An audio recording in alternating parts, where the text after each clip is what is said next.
there. I see we already have a couple of messages coming through, so let's see what we got here. We got CJ saying,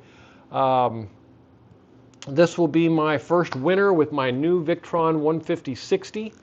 And I'm going to put that on my list that I'm going to start over here, because today is all about charge controllers.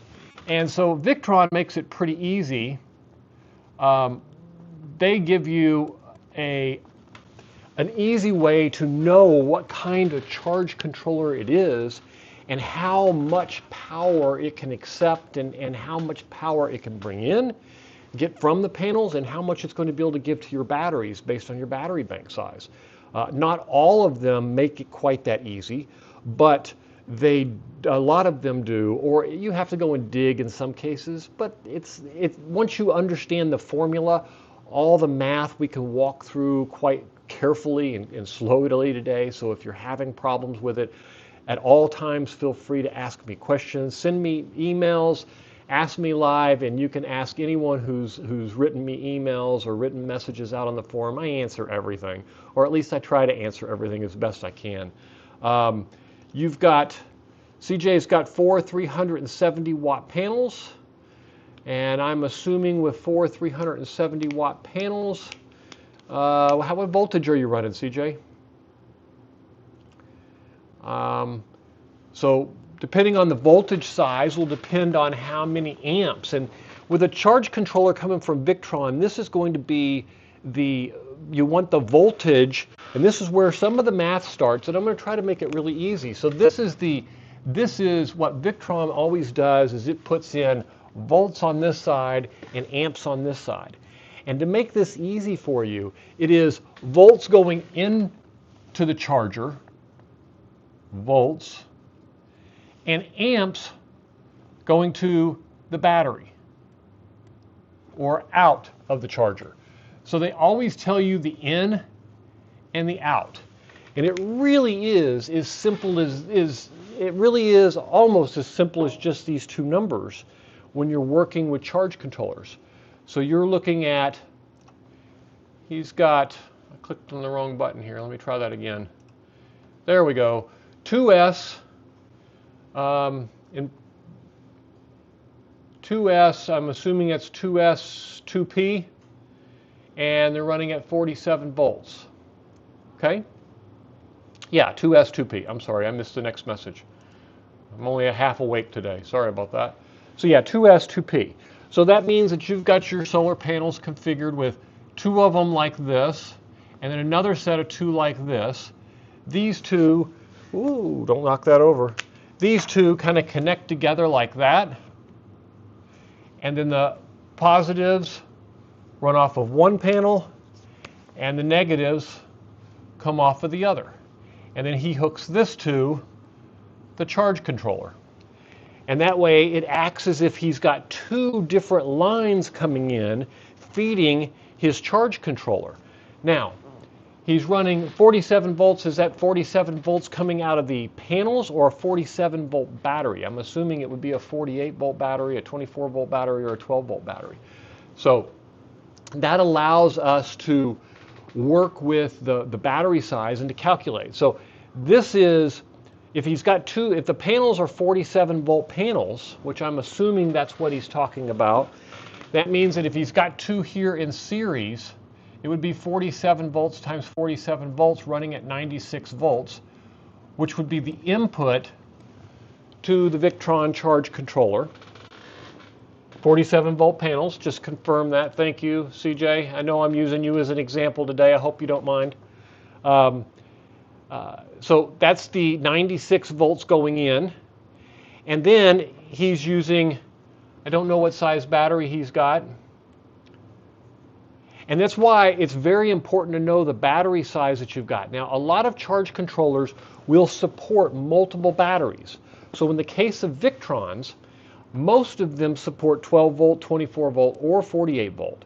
They do have a series of less expensive ones that only support 12 volts or 24 volts. And don't let the voltage confuse you. Don't let it mess with you. Let me just kind of give you an idea of what I'm talking about here. So if you go into a Victron, and I'm just going to switch this over to the computer screen so you can just see what I'm seeing. And you can see here that this one says it's a 48 volt controller. But if you click on the details of it, I'm just going to pull this one up, and you scroll down here,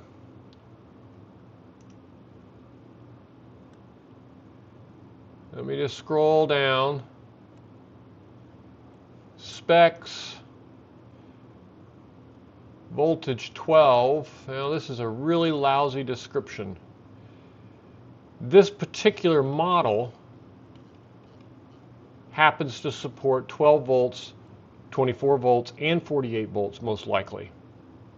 Now, this one only supports 100 volts coming in, which would make this very dangerous for CJ. As you can see here on this chart here, he's running at 96 volts. And so you wouldn't want to feed that into a charge controller that's so close, sitting at 100 volts, because in the winter, believe it or not, when solar panels get cold, they run more efficient and the voltage goes up and they produce a bit more power.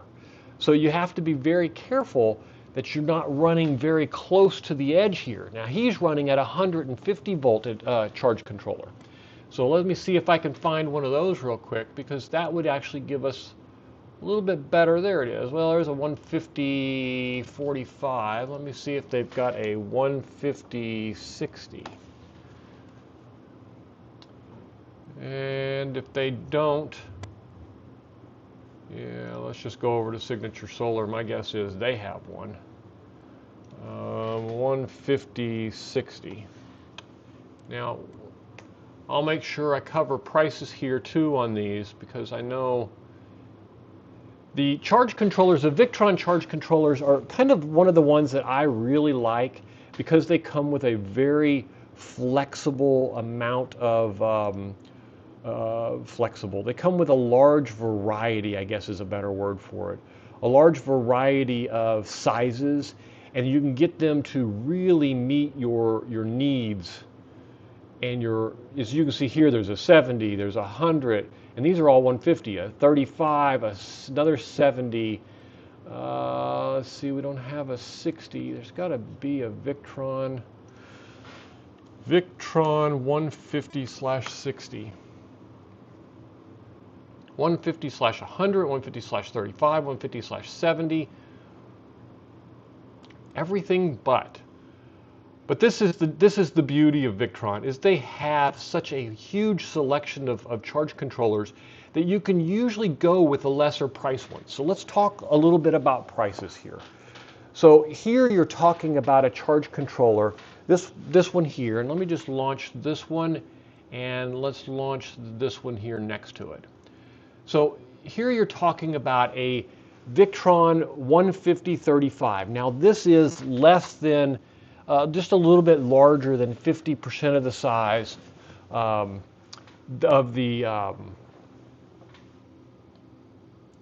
so you're running at 24 volts then, I think is what you're saying.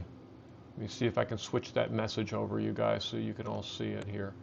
So I think this is what you're saying, is that you got 4 12-volt batteries running in 2 series, 2 parallel at 24 volts. Okay, so that means that this 60 amps, and this is the real simple math that you can do here. If you take this 60 amps, you can take 60 times 24, and I didn't switch my screen either. There we go. Now you can see what I'm actually writing on the screen too.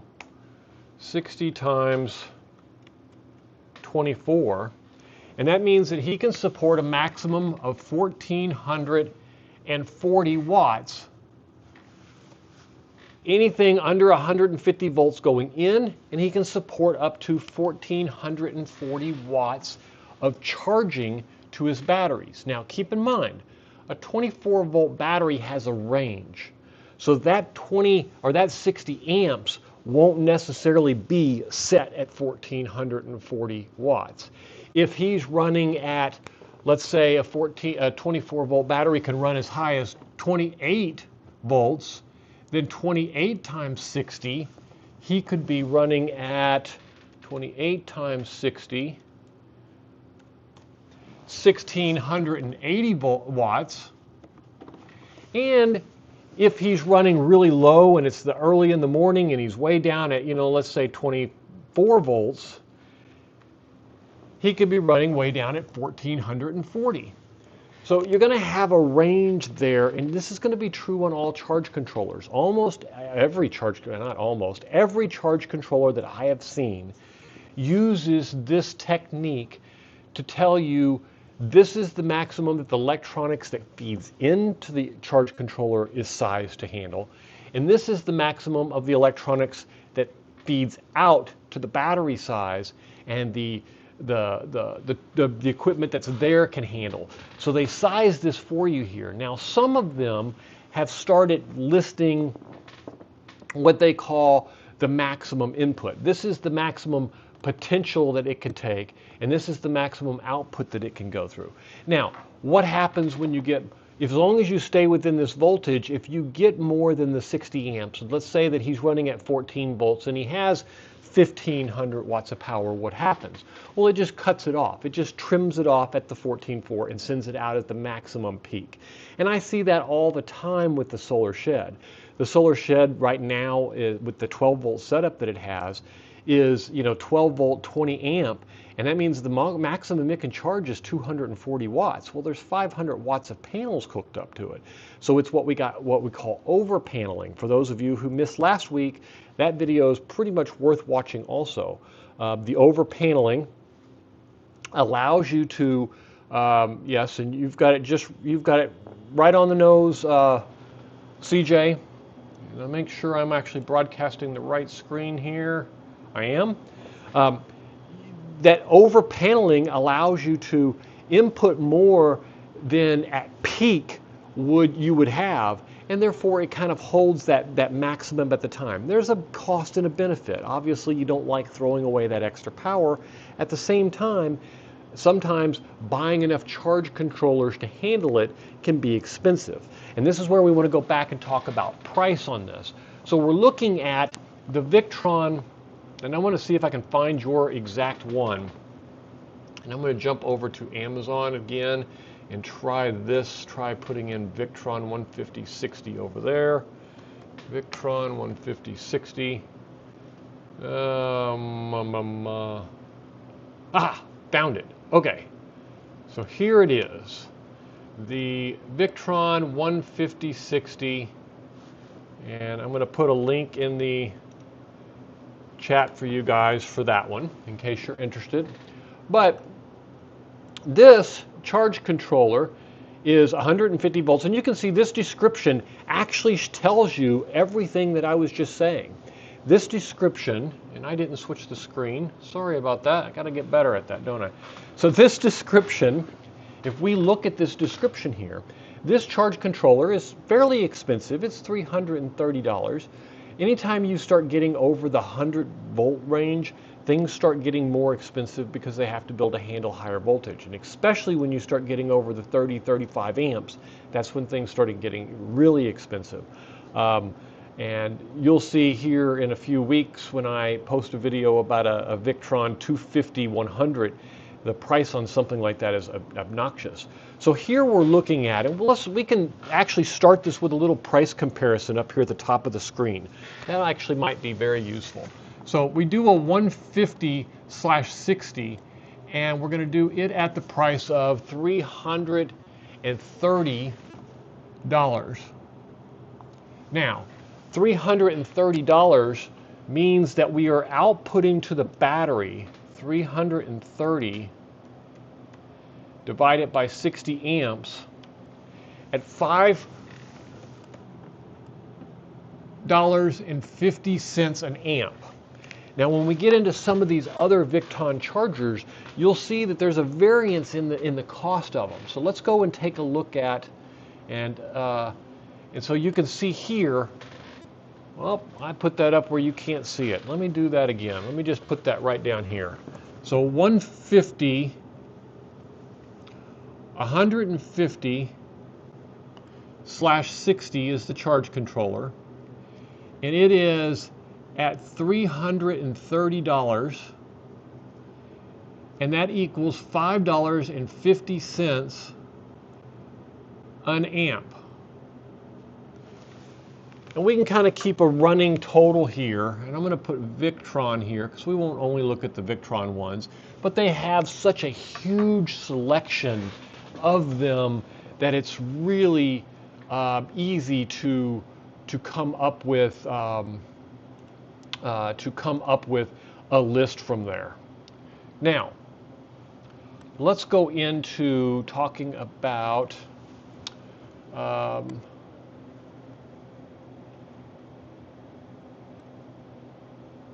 let's go in and talk about a little bit smaller ones. So let's use what we have the solar shed hooked up to, which is a 150/20, or excuse me, 150/35.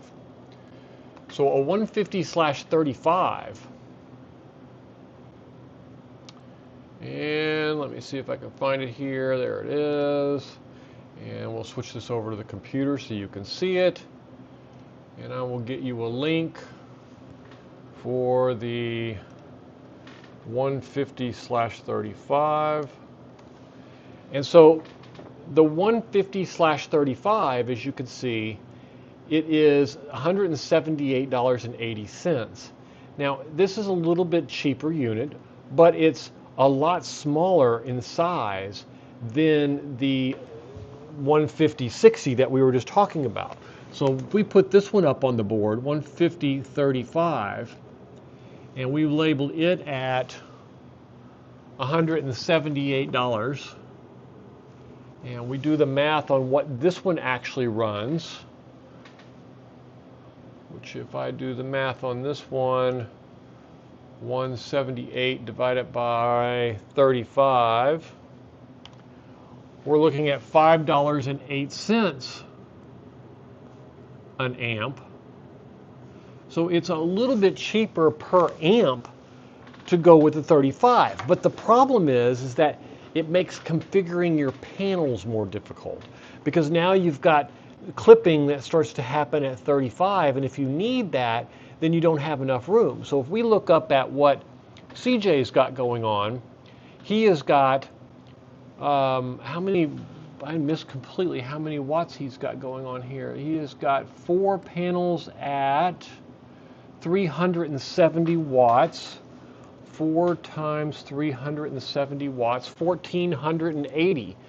So theoretically, he is perfectly sized for his system. And the only time he's going to be, clipping a little tiny bit at 1480 is right at 24 volts, which is not, in a 24 volt system, does not happen very often. Most of the time he's going to be up at the 25 range, and then up to 26 during the day, 27 towards the evening, and 28 when he's leveling off and balancing. So you really shouldn't have much trouble. So for him, he would actually have to get 2 of these to make this happen, and then he would have 70 amps, and it would be more than he needs. And even though he would save a little bit on per amp, it would cost him more in connecting 2 devices, managing 2 devices, and so on and so forth. So as you can see, the Victron has a wide range of different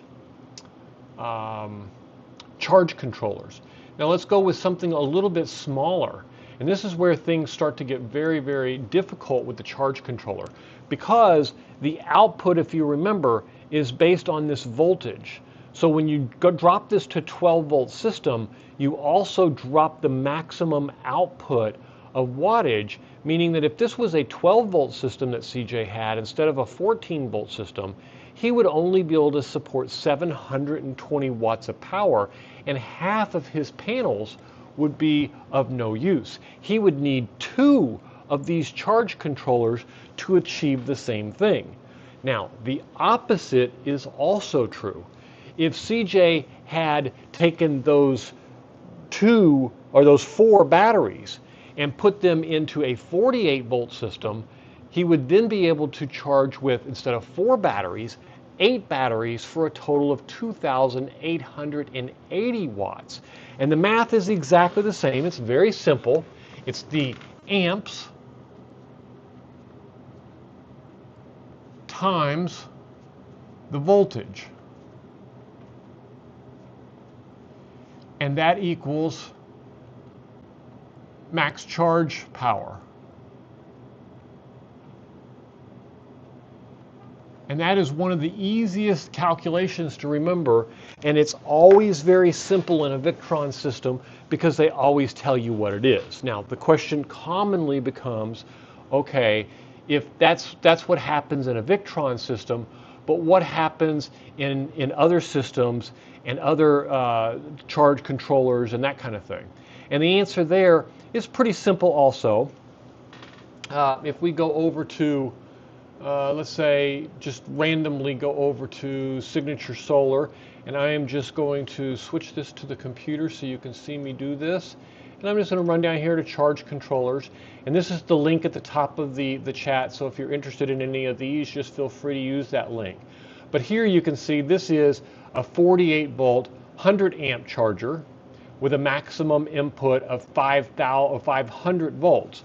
So this would be the equivalent of a Victron 500/100, meaning its maximum input could be 500 volts and the maximum output would be 100 amps. But because this charge controller doesn't have the flexibility of the multiple battery sizes, it only works with the one battery size, then you would be stuck with a 48 volt system. But you would also be looking at 48 times 100, 4,800 watts of charging with a battery that's at 48 volts. And of course, most 48 volt batteries sit closer to 53 most of the time. And 53 means 5,300 watts of charging. So as you can see, the cost for charging 12 volt batteries is significantly more. Now, the other consideration you have to really think about hard when you're working on a charge controller is what can the batteries that you have take? And this is where it's one thing to know you have enough panels bringing that power in. It's another to try to put too much power into the batteries and cause them damage or cause them to shut down. And what do I mean by that? Well, let's talk about typical, and I'm not going to say this is true for all batteries, but let's talk about typical batteries. So if you have a 100 amp hour battery, typically you can discharge this battery at about you can discharge this battery at 100 amps. So if you wanted to discharge, the maximum you would be able to do it would be 100 amps. Meaning this battery would discharge in 1 hour if you ran at that max.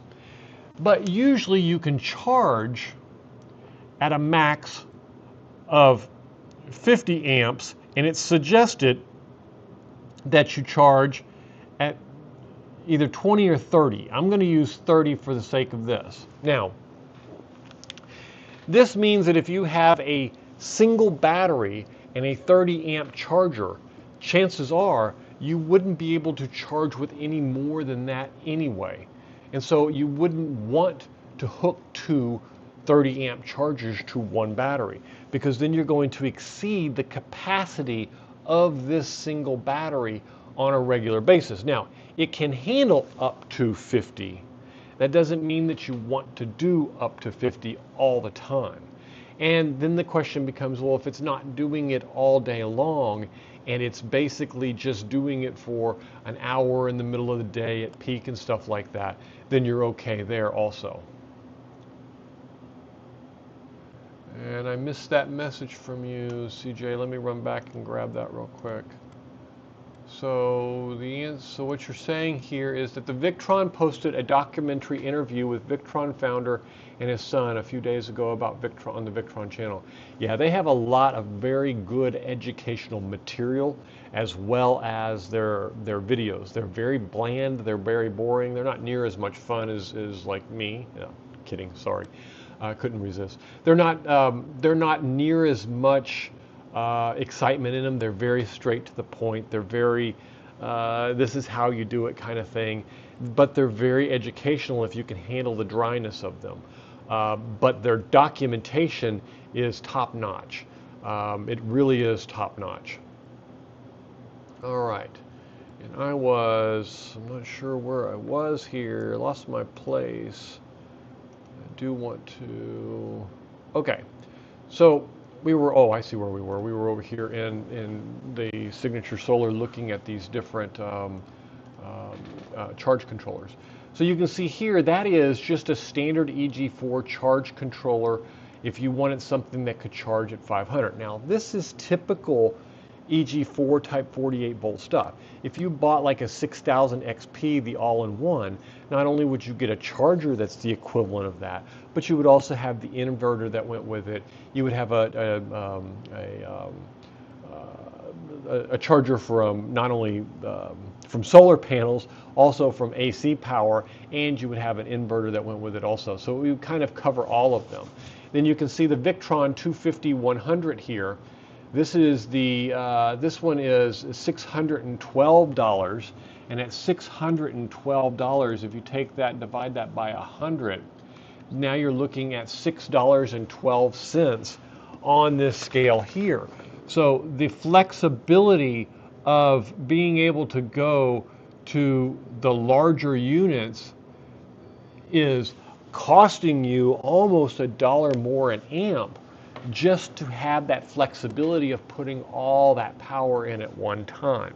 Now, if you look at something like the EG4, so we put the EG4 here, EG4, and it is a 48 volt, 500 volts divided by 500 volts and 100 amps. And if you do it, and its cost is $512, that's $5.12 for that charge controller for the same equivalent that over here on the Victron you were paying $6.12. So it is a lot cheaper than the Victron. Now you don't end up with the same software, which is kind of the upside and the downside. It depends on what your other equipment is, depends on what kind of communication with the batteries you want to have and that kind of stuff. But in this case, it's definitely a lot cheaper. Now we can go down and look at like the Growatt.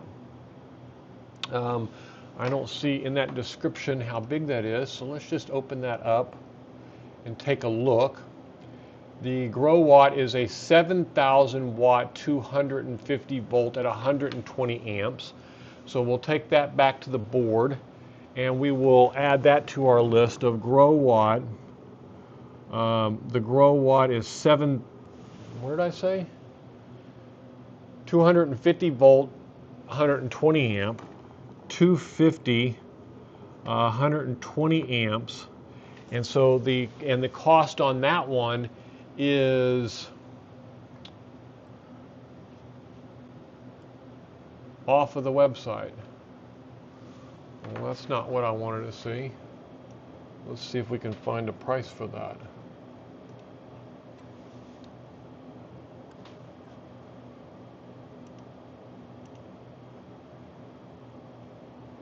That's the same link that I did have. Oh, I'm sorry, I'm not letting you see what I'm doing here.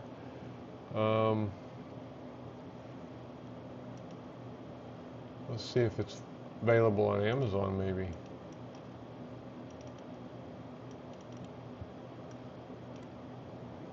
Wow, this thing has got a mind of its own sometimes. There it goes. Yeah, not there either. I don't know why this is giving me a trouble here. Let's see, Growatt charge controllers renewable. There it is, 300 and, well, that can't be right, can it? That's a really good price. So this is a 48 volt, 250 volt for 300 and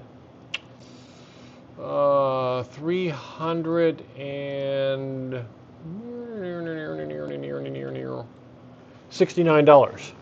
So $369, and that gives us a cost of $369 divided by 120 of $3.07 an amp for charging. Now, again, you're limited to a 48 volt charger here, but a lot of this applies across the board to, if we go back over here to Amazon and we look up let's say we want a 24 volt charge controller. So on a 24 volt charge controller, here's Renogy with one, and they've got a 20 amp, and it does 12 or 24 for only $79. And $79 divided by 20 amps is going to be $3.95. So you're still not down into this Growatt range where you're at $3.07. But you look down just a little bit further and you got a 40 amp 24 volts. So you got a 152 divided by 40 amps, and you're looking at $3.80. This thing here is a lie. This isn't even MPPT.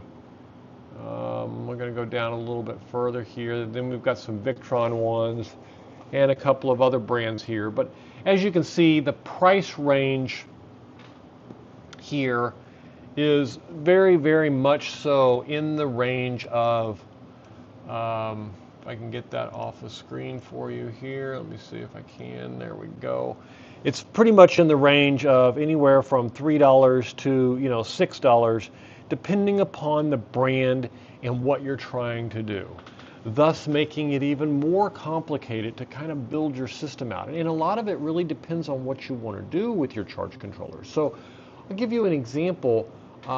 The Solar Shed is a perfect example of where a bunch of little small charge controllers, if I knew what the configuration was when I started, might be better than doing something along the lines of a combiner box or putting multiple strings in parallel into a single inverter or into a single MPPT charge controller. And the reason being is that then you have all the efficiencies of it operating at its peak performance all the time and not being affected by either a small voltage deviation between it and the other strings in the line, or by any shade or any affecting of other panels within it. So for example, in the Solar Shed, we have 4 strings, we have 4S, and we have 3S 4P, meaning there are 3 solar panels connected together, and that's what feeds the system, but there are 4 of them that do that. There are 3 panels that face east, 3 panels that face west, 3 panels that face up, and a 4th series that is a combination of 1 panel on the roof that faces up and 2 on the south side. Now I'm hoping that those panels will produce better in the winter because the angle of the sun will benefit us when it comes to that time of the year. We'll see. I don't really know yet. Now, that said, these all run between 98 and 101 volts. So what I could do, as opposed to having one 150 charge controller, 150 amp charge controller, is I could have multiple smaller charge controllers.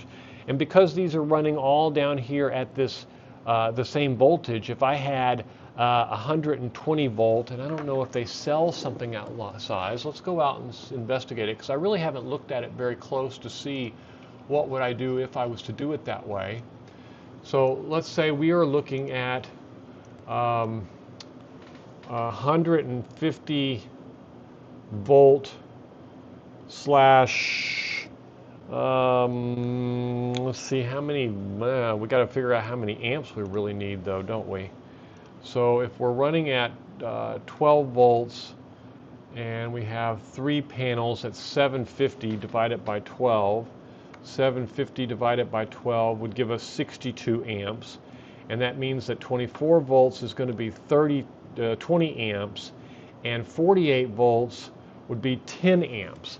Now, that interesting thing is the 10 amp charge controllers are relatively inexpensive. So let's see if we can hunt down a charge controller for this charge control. Oh, let's just put in Victron and see if it pops up.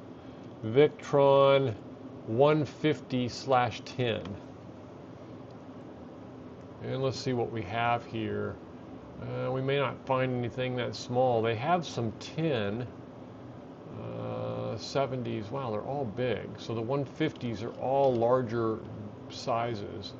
I wonder if I went down to 100/10. There we go. So 100/10.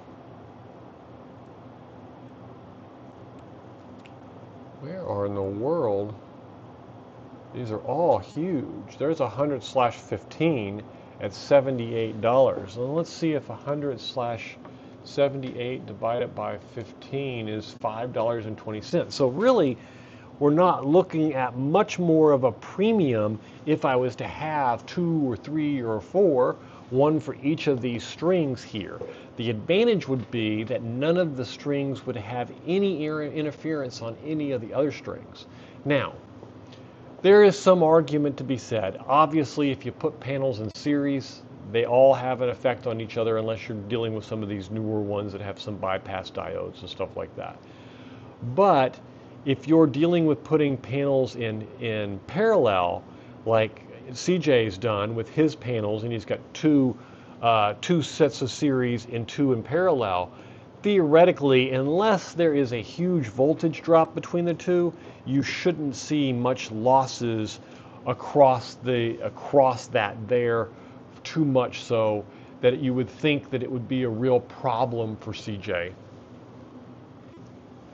Now, could there be some gain from doing it in the case like the solar shed?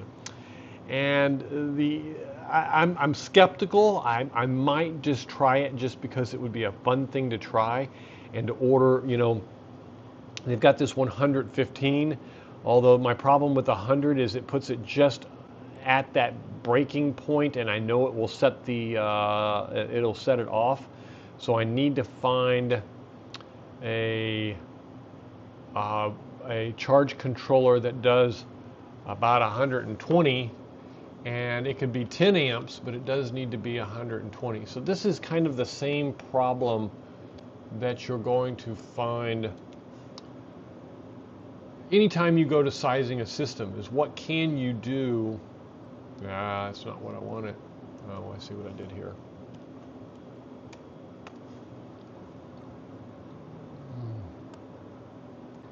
And when I'm looking for little charge controllers, I can't find them. And now that I want to find one, I can't find them at all. When you're not looking for them, they're all over the place. So theoretically, I could go down to 2 panels and do it that way. But then I've got to worry about splitting the panels on the west side from the east side and putting them in, 2 in series apiece. Originally, when I configured the solar shed, that's what I did. I had 2 on the east, 2 on the west, 2 on the south, and 4 on the top as 2 different sets. That's an alternative also. The thing is now I got 12 panels there instead of 10. It might just be the loss of 2 panels, or kind of do something to fudge those together somehow, kludge them together somehow. So I don't know. That's an interesting thought. So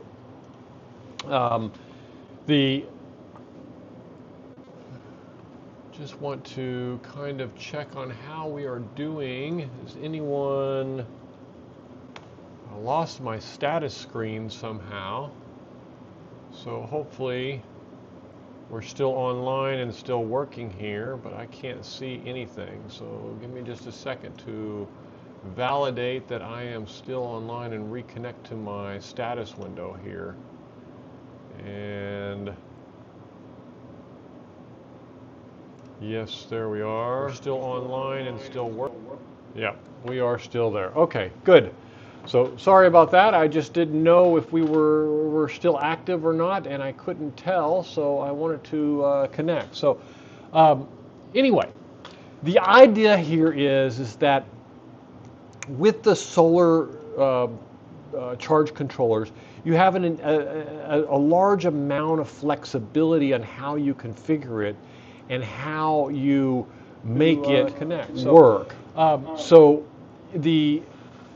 the idea is to come up with the right configuration for what you want. Now, here's where it gets complicated. Like when I built the solar shed, a lot of the times you don't know what you're trying to build, and you go to something and you start laying it out like this. And on the solar shed, I don't know how many of you are familiar with it, but when I started, it started off with 2 panels in series on this side, 2 panels on series on this side, 4 panels on the top like this, and then 2 on the south and 2 on the west.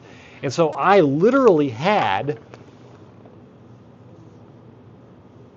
it arranged like this, where I had 5 different series, 2 in series and 5 in parallel. I later went back and added a panel here and a panel here, and this is west, east, south, north, and this is the roof here. So sorry about the crudeness of the design. But the idea here is to find the most efficient way to do it. And for anyone who's watching, you'll have seen that I released multiple videos where I did 2 in series and 5 in parallel. Then I did 4 in series and 3 in parallel. And then I switched it to just recently to 3 in series and 4 in parallel, moving things around. Now, some of them haven't had huge differences, and some of them have had wide differences. Interestingly enough, the one I haven't tried yet, though, is to put them all on different charge controllers and see how that works. I'm not really convinced that I want to do it. I don't know that I want to just buy a whole bunch of charge controllers for the pure sake of just testing it. But what I could do is pull each line out independently and test it independently, and then consolidate the results together and come up with an answer that way. I don't think that paralleling the lines on today's variations of solar panels has that much of a loss in it, simply because the voltage drops that I've seen were, active running on the ones with some active shading going on, running at 98 volts, and the ones with full sun on the roof are running at 101 volts. So you parallel those together and you don't really have but maybe 2 or 3 watts of loss on the high end and 2 or 3 watts of gain on the low end. So I don't think there's any major loss there. Anyway, I don't know if, so let's take a look at some additional charge controllers and kind of get an idea of what other ones are available and what kind of mixed different types of things that you can come up with. And then we'll get into a couple of questions and go through some feedback that I got. So a lot of the ones out here on Signature Solar are based on 48 volt systems. I do have a 24 volt system like CJ's. It's very similar in my coffee trailer. I run a 2,000 watt or a 3,000 watt inverter, depending on what time of what time of the year it is. I've been considering switching that over to either a larger 24 volt bank and running 2 inverters, or just switching it over to a 48 volt bank with a larger inverter. I like the idea of running 2 charge controllers though, because that allows me to split the coffee trailer into two parts and size one specifically for the espresso machine and the coffee pot, and then maybe have a third or something along that line for all the ancillary devices that are smaller and easier to manage and just have a little bit more surge on them. But I haven't really gotten to that. We haven't really decided if we want to continue doing the outside shows or we want to go directly to inside shows at this point. So there's a little bit there. So let's look at the, so down here you have a Victron, and you can see here as we start getting into these larger ones, here you have a Victron. Now this would be more for a whole house type environment. You probably wouldn't use this just for your, wow, I want to see that panel though. That is really cool looking. Oh, those are MC4 direct feeds, so you have 4 PV inputs feeding into this charge controller, and it's 200 amps of power with 4 PV inputs. Now let's take a look at the data sheet here. This is an interesting one. So like all the others that we discussed, you end up with either the 450, like this one here with the 450. Let's see if I can make that a little bit bigger for you. There we go. You scroll down here and you got either the 450 100 or the 450 200, and you can run either 5.8 kilowatts of power at 57 volts or 11.5 kilowatts of power at 57 volts. So you can see that these can get rather large, but the price tag goes along with it.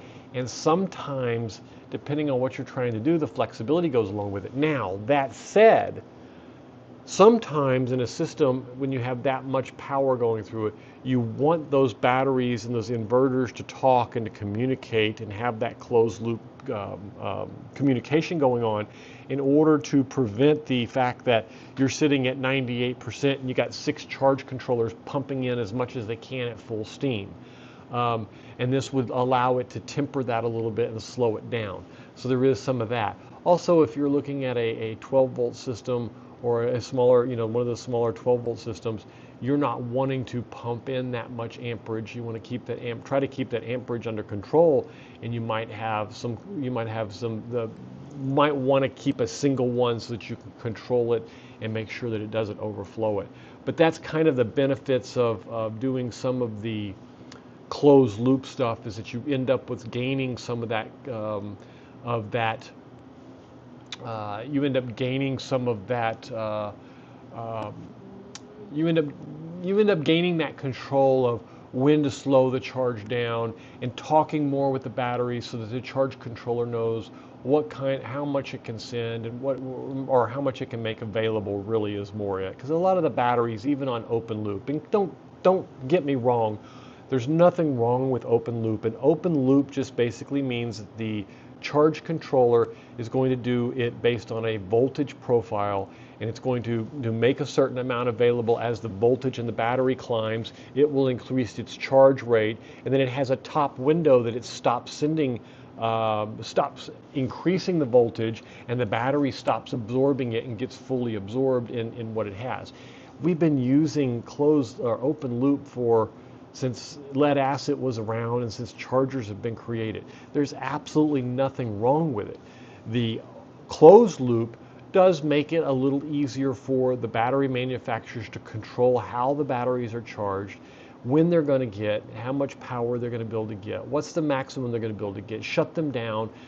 It also allows things like in the Victron system, if you've got 6 batteries and they all can, if we go back to, they all can take in a certain amount of charge, let's say 30 amps, and you have 10 batteries, then you're going to want the Victron to say, hey, look, I want to see a maximum of 300 amps coming into the system. And if 2 of the batteries get full before the other ones, it would be able to take those 2 batteries out and say, instead of 300 amps, I want 240 amps because that 60 amps is no longer needed. So it allows that kind of control, and that is dependent upon the charge controller that you get. Whether you're looking at a all-in-one type charge controller, or whether you're looking at something more like the one that we have here with the Victron system, with the one that we had on the screen here, where you have a Victron that may plug into a bigger system with a Servo GX and that kind of stuff. A lot of what is out on these sites, in the DIY market, a lot of us like to put together our pieces and parts ourselves. This is no different than any other DIY world. If you are a plumber, you like to build your own pipes and your own sinks and stuff like that. If you're not, then you want to go to the store and you just want to buy the pipe and just connect it one end to the other and be done with it. Same thing's true with DIY solar.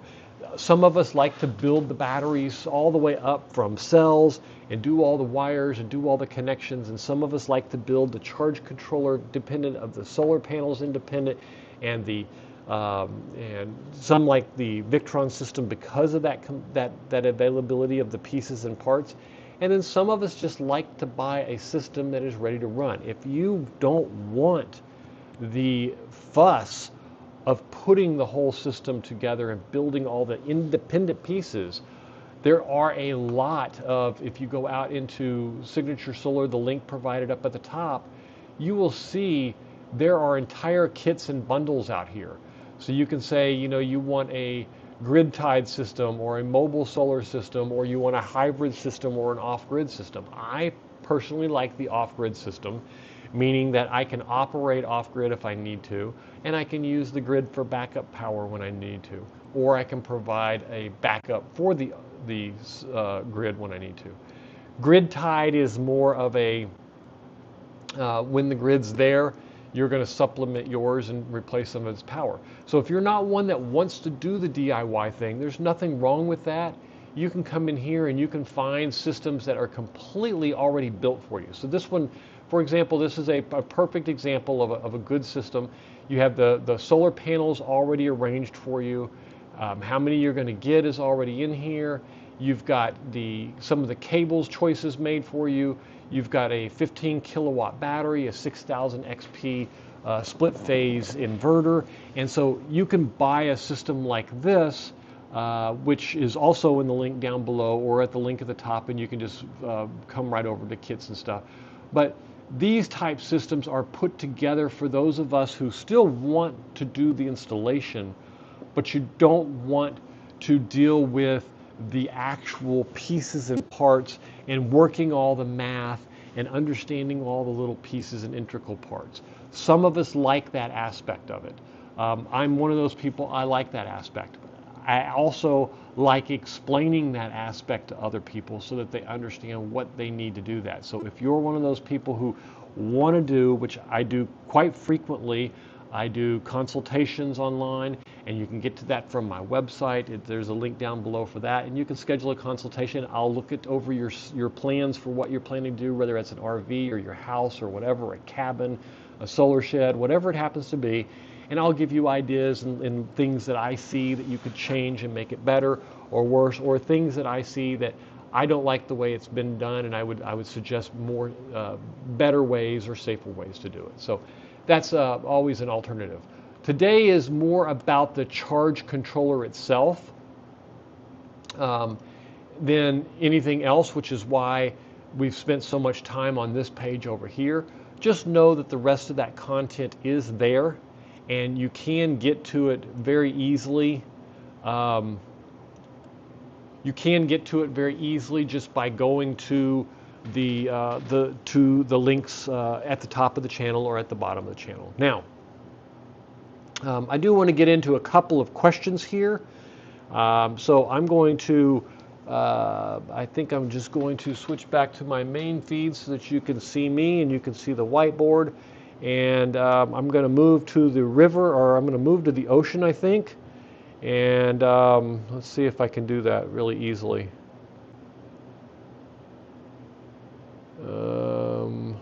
Oh, I see. I'm on the wrong screen.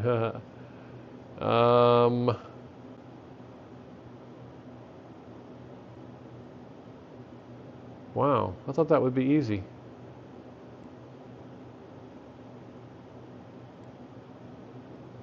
Anyway,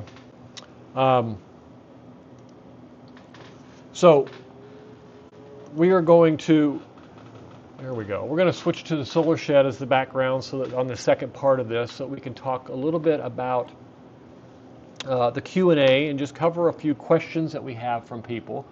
So I'm going to get that kicked off, and if you have any, please feel free to put them in the chat window at any time. I always encourage and like to cover all of the questions. And let me see if I can go back. There we go.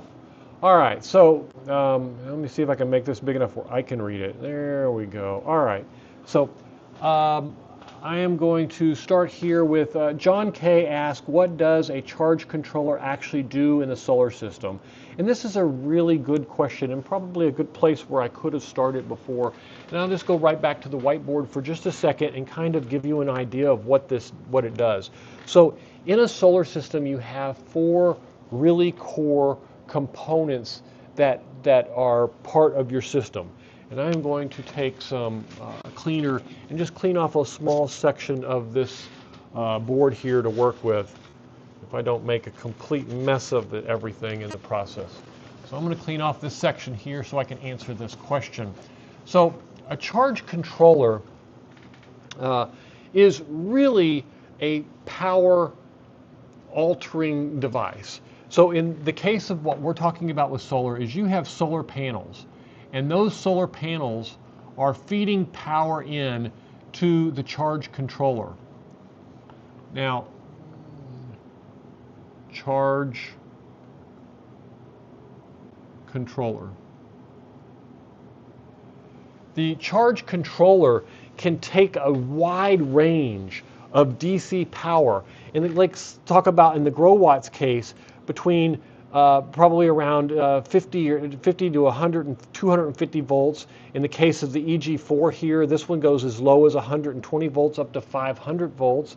In the case of the Victron, it can take any of the voltage to 5 volts over the battery to up to these voltages here.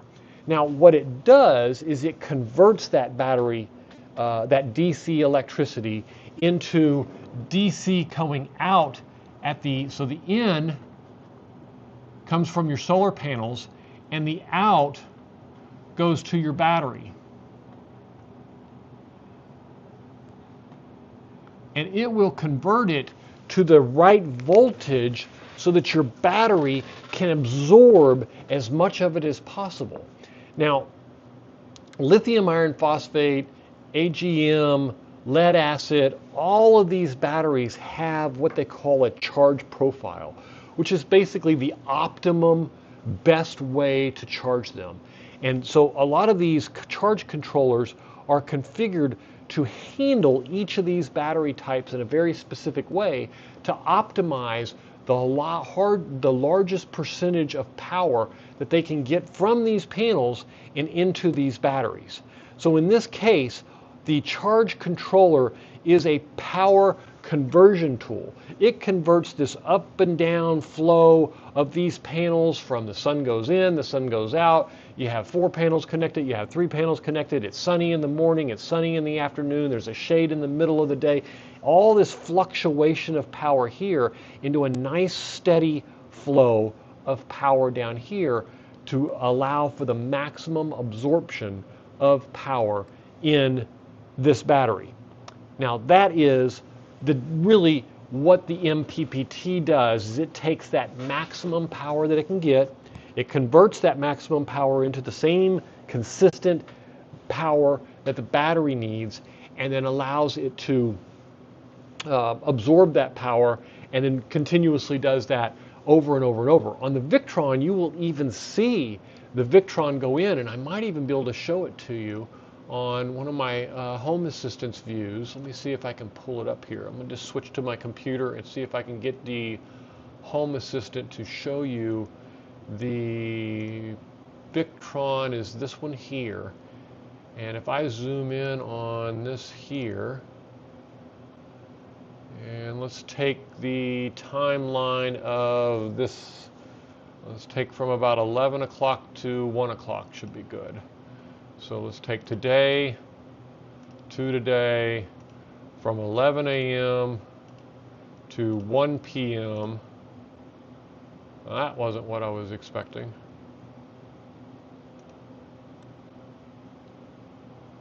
What was that?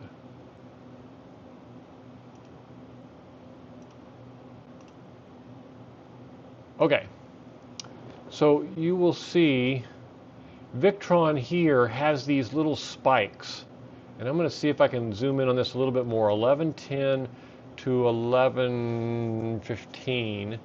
Let's try that and see if I can get you a little bit more detail. 11:10 to 11:15 a.m. Okay, this right here. So, and this is actually not what I was talking about. That is just clouds, unfortunately. I thought I would be able to see it clearly. You see these spikes here, and if I zoom in on them, you really can't see them. This is the Victron device going in and fluctuating up and down. And let's say that you're charging a 48-volt battery, and your solar panels are at 100 and what was it that CJ was at, 96 volts. What it will do is it will search between these two like this and ping different voltages to see what is the best voltage that it can pull that power from. And that you can see from this chart here, between, you know, all day long it goes out randomly seeking and searching for that maximum power point all the way to the end of the day. And the bigger that gap, the bigger that searching window is, as you can see from this chart here. So that is what the question was. What is the what does the charge controller do? And it basically takes that voltage, converts it for you to make it nice and consistent from that fluctuating one that's coming in from the sun, whether that be a higher voltage down to a lower voltage or whatnot. Now, in the old days, before a lot of the charge controllers existed, they did have solar panels that were 17 or 18 volt little solar panels that were 10 and 12 watts, and you would plug them directly into a 12 volt battery.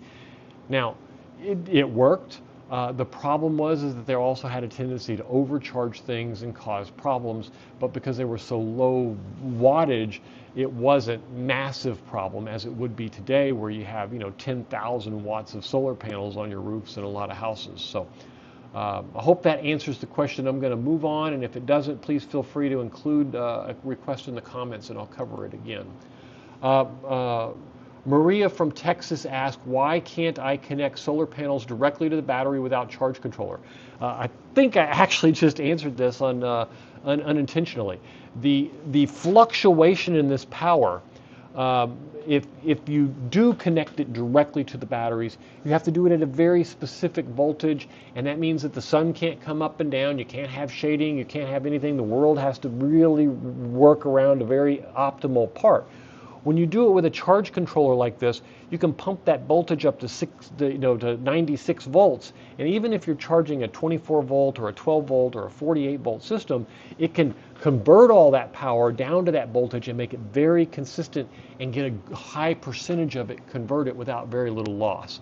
So the danger pieces of it, there are some, is that you can overcharge a battery and cause it damage. The lithium iron phosphates of today have the BMS system, which the battery management system that is built into them, that is made to prevent you from doing things like that. But it is a last resort. It's not meant to be there just for protection because you want to hook solar panels up directly. It is there because something went terribly wrong and it wants to stop you from damaging and hurting your battery. And a lot of the times that's the last draw would be the BMS saying, hey, look, you've overcharged me, or hey, look, you've gone too low and I'm going to stop allowing you to discharge me so you don't do any damage, that type of thing. So that is why, because there's a high percentage of cases where you could cause damage to the battery, or you could cause inconsistency or loss of efficiency during the charging process. What is the difference between PWM and MPPT? The PWM, the very easy thing, is basically when I just described the MPPT. It finds that point here in the middle. It uses that chart that we talked about here with Victron to this one here to determine what the best maximum power point there is for it to extract that voltage. The MPPT is very, very simple. It basically just chops it off at the voltage that it needs, and throws away everything above that. At the same time, if it's below that, it can't use it, and it throws that away too. So there is a lot of waste because there's a very thin, narrow band there of where it's optimal to what it's producing is what it's converting and what you're able to use. Everything above that gets thrown away, everything below that gets thrown away. So that is kind of what's going on there with the difference between the MPP and PWM. There is a video attached in my channel that goes into a lot more detail if you're interested. How do charge controllers protect batteries from overcharging? This is very simple. In a closed loop system, and there are a lot of ways that it does it, but I'll go through a couple, at least the top 3 or 4 items. So the first one would be in a closed loop system. The battery is actually in constant communication saying, hey, I need this amount of power. Hey, I can take this amount of charge. Hey, I'm at this point of state of charge. Hey, slow down your charging rate as we get closer to the top here. We don't want to, put too much voltage, too much power in and cause the cells to get out of balance. Slow down so that they can, they can keep up and charge a little bit more equally. It allows it to treat the battery a little bit more battery friendly by communicating directly with it. It also, how else does it protect it? The charge controller can protect it by saying, hey, you're at full charge. We're going to switch over from a full charge mode where we're sending battery.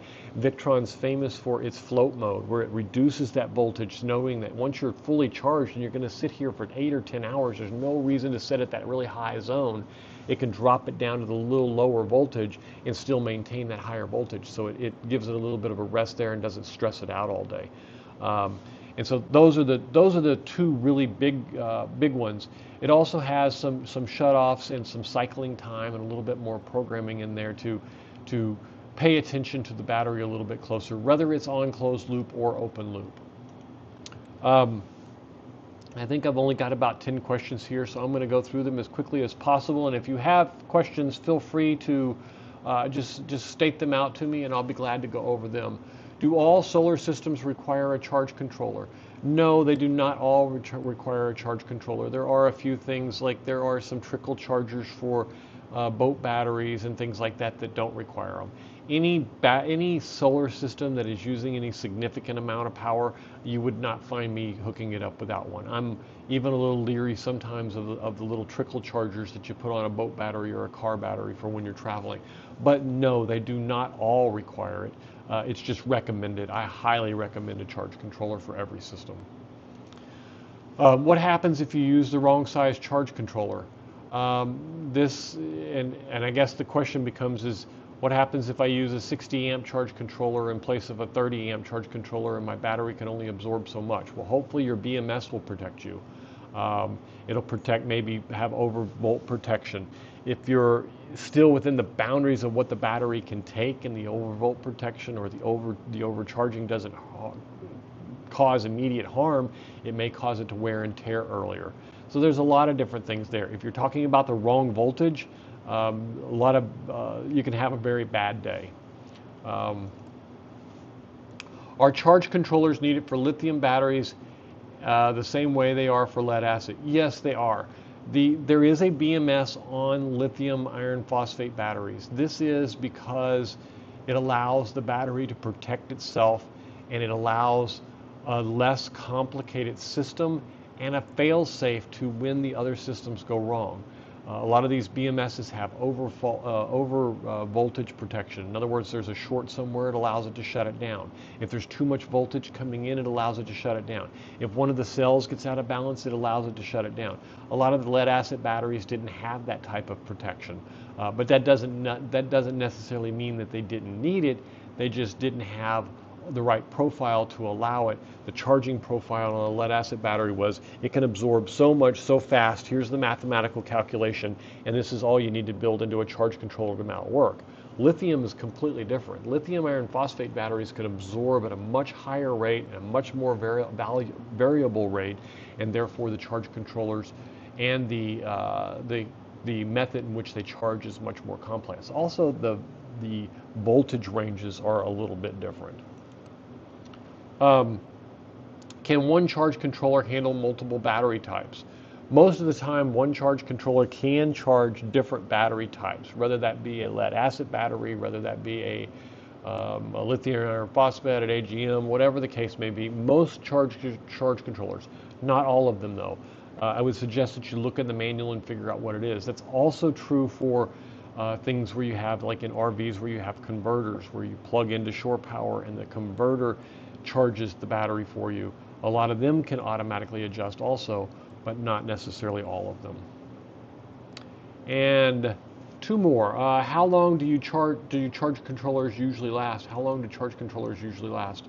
To be honest with you, as long as I have been in the industry, I haven't had but one go bad, and it was replaced by warranty.